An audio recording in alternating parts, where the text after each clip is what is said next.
The health inspector's face said everything before his mouth opened.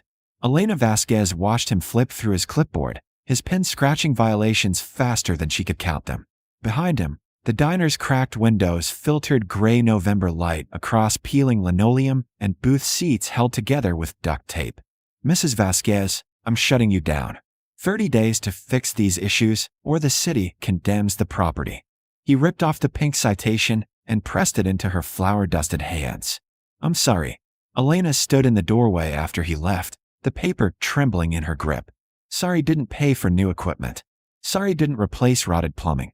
Sorry didn't change the fact that she'd been living in this building illegally for 3 weeks, sleeping on the office floor because she had nowhere else to go. 3 months earlier, Elena had been folding her life into cardboard boxes when the lawyer called. The apartment she'd shared with Marcus for 18 years, paid off by his teacher's pension, was no longer hers. His daughter from his first marriage had contested the will. The judge ruled in Vanessa's favor. Marcus hadn't updated his paperwork after their wedding. A clerical error. A stupid, devastating mistake. "You have 30 days, Vanessa had said, arms crossed in the doorway. "My father would want me to have this place. You only knew him 6 years. 18, Elena had wanted to scream. 18 years of marriage, of caring for him through cancer, of holding his hand at the end. But Vanessa had lawyers and biological claim, and Elena had nothing except a marriage certificate that apparently meant less than DNA. The lawyer's voice on the phone had been professionally neutral. "Mrs. Vasquez, I'm calling about the estate of Leonard Torres. You've been named as sole beneficiary." "Who?" "Your uncle. Your mother's brother. He passed away last month." Elena had barely known Uncle Leo. He'd appeared at Christmas sometimes when she was a kid, smelling like cigarette smoke and bringing dollar store candy. Her mother had called him a dreamer, a failure, a man who couldn't hold down a job. Elena hadn't seen him in 20 years. "What did he leave me?" "A property at 1247 Industrial Boulevard. A diner. Technically defunct, hasn't operated in 5 years. Back taxes amount to $4,200. If you accept the inheritance, those become your responsibility." Elena had done the math in her head. She had $873 in her checking account. Her storage unit was $120 a month. She was living in her 2003 Camry, showering at the YMCA, eating protein bars from gas stations. "What's the property worth?" Papers rustled. "The tax assessment is $20,000. But Mrs. Vasquez, the building is in severe disrepair. The city has it listed as a demolition candidate. I'd advise I'll take it." Silence. "Are you certain?" "Yes." What she hadn't told him, a building, any building, was a roof. Even a condemned diner was more than a car in a Walmart parking lot. The Starlight Diner was worse than she'd imagined. The sign hung by one chain. Windows were boarded. Inside, everything was coated in 5 years of dust and mouse droppings. The kitchen equipment was ancient, a flat-top grill from the 1970s, a refrigerator that had given up decades ago. Water damage bloomed across the ceiling in ugly brown flowers. But there was a bathroom with running water. An office with a door that locked. Space. Elena spent the first week cleaning. She scrubbed until her hands cracked and bled. She hauled out bags of trash, rotten food, broken dishes, nests of shredded newspaper. She duct-taped the worst booth tiers. She found a hot plate at Goodwill and made coffee in the morning, heated soup at night. She picked up shifts wherever she could, stocking shelves overnight at Target, data entry on library computers, handing out samples at Costco. Every dollar went to taxes, utilities, keeping the water running. She paid the city in installments, watching the balance slowly shrink, for $1,200, $3,800, $3,400. She told herself it was temporary. She'd get the taxes paid. Sell the property for whatever she could get, find an apartment. Start over. Again. But then she'd started noticing the neighborhood. The auto repair shop across the street got steady traffic. The laundromat was always full. Construction workers drove past every morning heading to the new development 2 blocks over. There was a community college nearby. She could see students walking past, tapping on phones, complaining about the lack of food options. An idea began forming. Crazy, impossible, but persistent. What if she didn't sell? What if she opened it? She'd run calculations on the back of receipt paper. A limited menu: coffee, sandwiches, breakfast basics. Used equipment. No staff, just her. If she could serve 20 customers a day at an average of $8 each, that was $160. Times 6 days a week. She'd close Sundays. That was $960. Times 4 weeks. $3,840 a month. It could work. Maybe. If everything went right. She'd spent the last of her savings on basics. An industrial coffee maker from a restaurant liquidation sale, bread from the day-old bakery outlet, eggs and cheese from the discount grocer. She'd opened 3 weeks ago with a hand-painted sign, Starlight Diner, reopened. Breakfast and lunch. Cash only. Customers had trickled in. Construction workers. Students between classes. An elderly man who remembered when Uncle Leo ran the place. Not 20 a day, more like 8. But 8 was something. Until the health inspector came. Now Elena stood holding the violation notice, reading words that might as well have been a death sentence. Electrical system non-compliant. Plumbing outdated. Food preparation surfaces inadequate. Refrigeration unit condemned. She'd need at least $15,000 to fix everything. She had $247. The door chimed. She'd installed a bill from the dollar store, cheerful and bright. A young woman entered, college backpack slung over one shoulder. Are you still open? I'm desperate for coffee. Elena looked at the violation notice. At the girl. At the diner she'd stupidly started to laugh. Yeah, she said, folding the paper into her pocket. I'm open. She poured coffee with shaking hands. The girl paid with exact change, smiled, and left. Elena stood at the counter, watching steam rise from her own cup.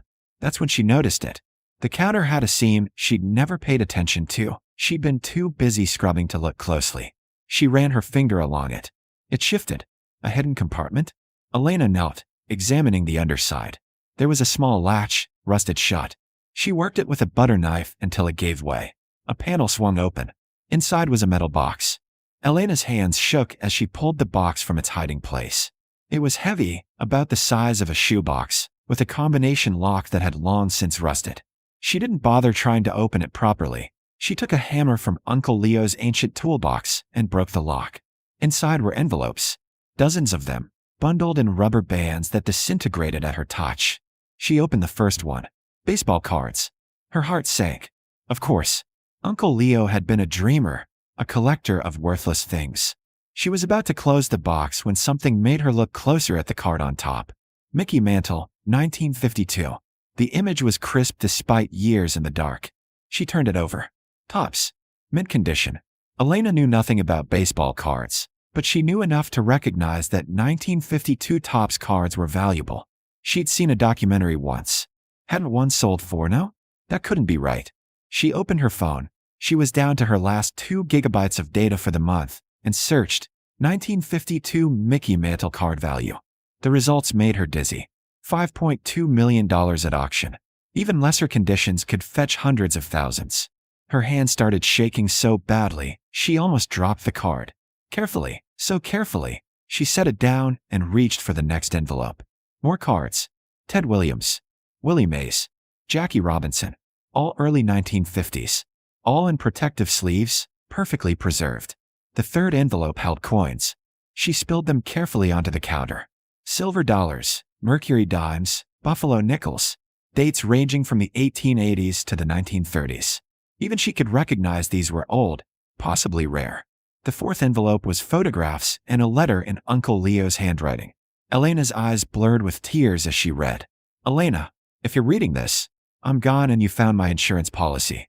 I'm sorry I wasn't a better uncle. Your mama was right. I was a dreamer. Couldn't hold a job. Couldn't settle down. But I could see value in things other people overlooked. I started collecting in the 1960s. Baseball cards were kid stuff then, worth pennies. I bought complete sets from gas stations, stored them right. Coins from circulation before they stopped making them silver. I knew someday they'd matter. I never sold because I was waiting for the right time, and then I was waiting because I didn't need to. The diner made enough. I lived simple. But I kept collecting, kept preserving, kept believing these would take care of someone someday. I hope that someone is you. You were the only kid who listened to my stories. Who didn't look at me like I was a failure. I heard about Marcus. I heard Vanessa took everything. Family isn't always blood, and blood isn't always family. Get these appraised. Sell what you need to. Keep what means something. The mantle alone should set you up for life.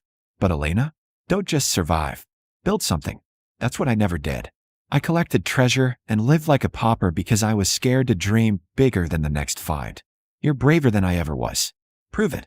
Uncle Leo. Elena sat on the floor behind the counter and cried. Not delicate tears, but huge, shaking sobs that emptied her out. For Marcus. For the apartment she'd lost. For sleeping in her car. For 3 months of terror and exhaustion. For Uncle Leo, who'd seen her when everyone else looked through her. When she could breathe again, she opened the remaining envelopes. More cards. More coins. A few comic books in sealed bags. Early Superman and Batman issues. A pocket watch. A collection of vintage fountain pens. She photographed everything carefully, then Googled sports memorabilia appraisal near me. If you're following Elena's story, subscribe now, because what happens next will change everything. The appraiser arrived the next morning. His name was Richard Schoen, and he ran the largest sports collectibles business in the state. Elena had called his office at 8 a.m., voice shaking as she described what she'd found. He'd canceled his morning appointments. Now he sat at the diner's counter, white gloves on, examining each card. With a jeweler's loupe. His expression never changed, but Elena could see his breathing quicken. Mrs. Vasquez, where did you acquire these? My uncle left them to me. He owned this diner. Leonard Torres. Richard looked up. I knew Leo. He came into my shop in the 80s, sold me a few pieces when he needed cash. I always suspected he had more. He had an eye. He could spot a valuable card in a box of commons like nobody I'd ever seen. Are they real? Oh, they're real. This mantle. He held it up to the light. PSA would grade this a 9, maybe a 9.5. Near mint condition. Current market value is between $8 to $12 million. The Willie Mays rookie is worth $300,000. The Ted Williams, $200,000. And that's just the first envelope. Elena gripped the counter. How much total? Richard worked for 2 hours, cataloging, photographing, making notes. When he finally set down his loupe, his hands were shaking. Conservative estimate, auction setting, you're looking at $15 to $18 million. If the mantle gets a PSA 10 grade, which is possible, add another $4 million. The number didn't feel real. Elena looked around the diner, the cracked tiles, the duct-taped booths, the violation notice still in her pocket. What do I do? You hire a lawyer. You decide if you want to auction, which maximizes value, or sell privately, which is faster but lower return. You get insurance immediately. I can recommend someone. And Mrs. Vasquez? He met her eyes. You don't tell anyone about this until everything is secured. Stories like this attract the wrong attention. I need money now. The city gave me 30 days to fix violations, or they condemned the building. I need at least $15,000. Richard pulled out his phone. I'll buy 5 of the lesser cards right now. Cash wire, available today. They'll get you $50,000. Enough for repairs, and then some. The rest we do properly. Authentication, grading, auction. 6 months, you'll have the full amount. Elena nodded. Numb. Richard made calls. By noon, papers were signed and $50,000 hit her account. By evening, she'd hired a contractor, paid off the back taxes in full, and transferred the remaining cards to Richard's secure vault. She stood in the diner as the sun set, painting the scratched windows gold. 6 months. She had to keep the diner running 6 months, and then she'd have enough money to never worry again. But as she wiped down the counter, running her hand over the hidden compartment where Uncle Leo had stored his dreams, Elena realized something. She didn't want to close the diner. She wanted to fix it. Really fix it. New equipment, refinished floors, proper booths. She wanted to honor what Uncle Leo had built. Her phone buzzed. A block number. She almost didn't answer, then recognized the area code. Marcus's daughter. Elena, I heard you inherited some diner. I'm calling to say if you try to claim it's community property or contest, dads will again. Vanessa. Elena said quietly. I'm not contesting anything. I don't need to. She hung up and blocked the number. Some bridges weren't worth maintaining. Outside, construction workers were leaving the site across the street. One waved. She waved back. Tomorrow she'd put up a new sign. Tomorrow she'd start rebuilding. Tonight, she sat in the office, her office, and read Uncle Leo's letter one more time. The last line caught her attention. Build something. Elena smiled. She was about to build something extraordinary. The reopening happened on a Thursday morning in February. Elena stood outside the Starlight Diner at 5 a.m., watching the new neon sign flicker to life. Not the old, dangling disaster. A proper sign, professionally installed, glowing warm and steady against the winter dark. Starlight Diner. EST 1967. Breakfast all day. The renovation had taken 3 months. New kitchen equipment that passed code easily. Refinished floors. Reupholstered booths in red vinyl that actually matched. Fresh paint, new windows, a bathroom that didn't make customers wince. She'd kept Uncle Leo's old counter, though, refinished it carefully, preserving the hidden compartment as a reminder. The first customer arrived at 5:47. Tom, a construction foreman who'd been coming since Elena's rough early days. "Place looks incredible," he said, settling into his usual booth. "Feels like a real diner now." "It always was real," Elena said, pouring his coffee. "Just needed some love." By 7 a.m., every booth was full. By 8 a.m., there was a line. Students, workers, neighbors who remembered when Leo ran it. They came for breakfast and stayed for the atmosphere. Elena had hired 2 part-time staff. Maria, a culinary student who made the best pancakes Elena had ever tasted, and James, a retired line cook who could flip eggs in his sleep. The morning rush didn't stop until 10:30. Elena rang up the last ticket and did a quick calculation. They'd served 63 customers. Average check was $12. In one morning, they'd made more than her entire first month. "We need more staff," Maria said, wiping down tables. "We can't sustain this volume with 3 people." "I know," Elena smiled. "I'm working on it." What she didn't say, in 3 weeks, the auction results would be final. She'd already received preliminary numbers from Christie's. The mantle had graded PSA 9.5 and was estimated to bring $11 million. The complete collection was projected at $17 to $19 million. But Elena had made a decision. She wasn't selling everything. She kept a few pieces, cards Uncle Leo had written notes about, coins that had stories attached. The 1955 Brooklyn Dodgers team set because Uncle Leo had taken his nephew to see them play. A silver dollar from 1889 because it was minted the year his parents immigrated. Those would go in a display case she was having built. The Leo Torres collection, the plaque would read, "In memory of a dreamer who saw value in everything." Her phone rang. "Richard Chun." "Elena, we have final numbers." The mantle went for $11.3 million. Total collection, after auction fees and taxes, you're taking home $14.2 million. Elena sat down in Uncle Leo's office, her office, and let the number sink in. $14 million. She was 42 years old. She'd buried her husband, lost her home, slept in her car. And now she had more money than she'd ever imagined. "Thank you, Richard. Thank you for trusting me. What are you going to do now?" Elena looked through the office window at the diner. Maria was laughing with a regular customer. James was training a new hire on the grill. The morning sun caught the chrome fixtures and made everything shine. "I'm going to build something," she said. The expansion took 6 months. Elena bought the empty building next door, the old laundromat that had closed, and converted it into a community kitchen. Not for profit, for teaching. She hired instructors, professional chefs willing to teach evening classes for free. She recruited students from the community college, single mothers from the shelter, anyone who wanted to learn. Knife skills, baking basics, kitchen safety, job interview prep. Every graduate got a recommendation and connections to restaurant jobs across the city. She called it the Leonard Torres Culinary Project. The local news came to cover the opening. Elena stood in front of the teaching kitchen, uncomfortable in the new blazer she'd bought for the occasion, and explained her vision. "My uncle spent 50 years collecting valuable things, but he lived like he had nothing. He was waiting for the perfect moment that never came. When he left everything to me, he wrote one sentence that changed my life. Don't just survive. Build something." She gestured at the kitchen behind her. "This is for people who are surviving, who are working 3 jobs like I did, who sleep in their cars like I did.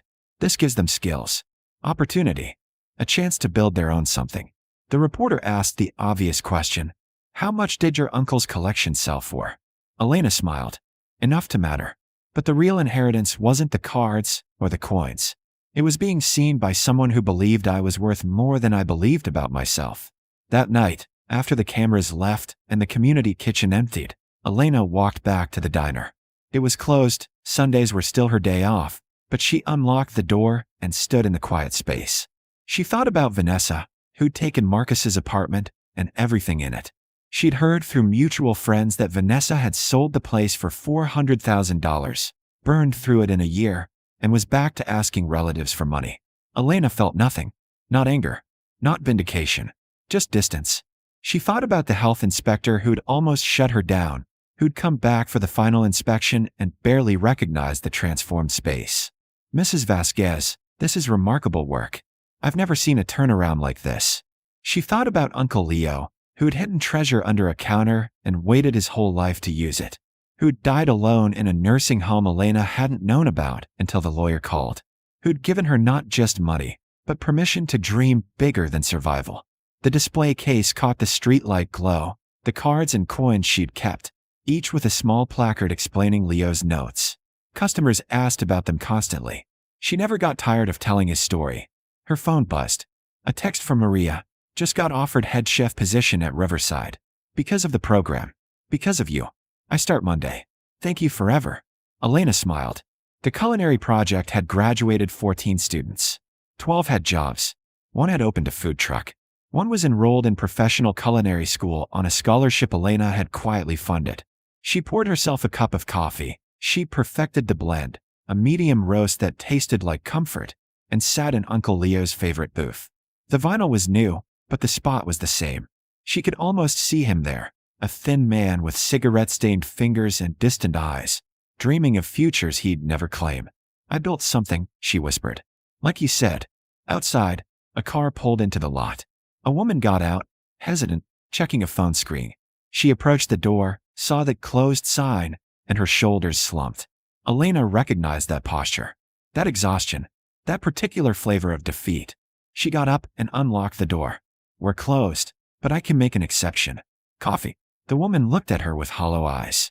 I can't pay much. I have $3. Coffee's on the house. Come in. The woman followed her inside and sat at the counter.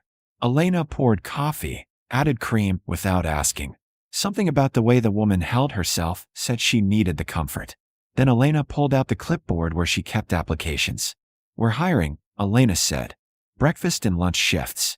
$18 an hour to start, health insurance after 90 days. You have experience. I worked at a diner in Ohio. 3 years. Before my divorce. I've been living in my car for 2 weeks. Elena set down a menu. Order something. Whatever you want. On me. Then we'll talk about the position. The woman started crying. Quiet tears that she tried to hide. Elena let her cry, remembering how it felt to have someone offer dignity when the world had taken everything else.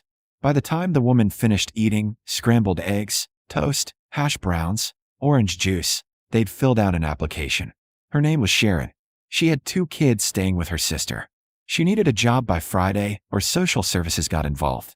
You start tomorrow, Elena said. 5 a.m. Wear comfortable shoes. We'll get you a uniform. I can't believe, thank you. Thank you so much. Don't thank me. Just show up. Work hard. And when you're steady again, help someone else. That's how this works.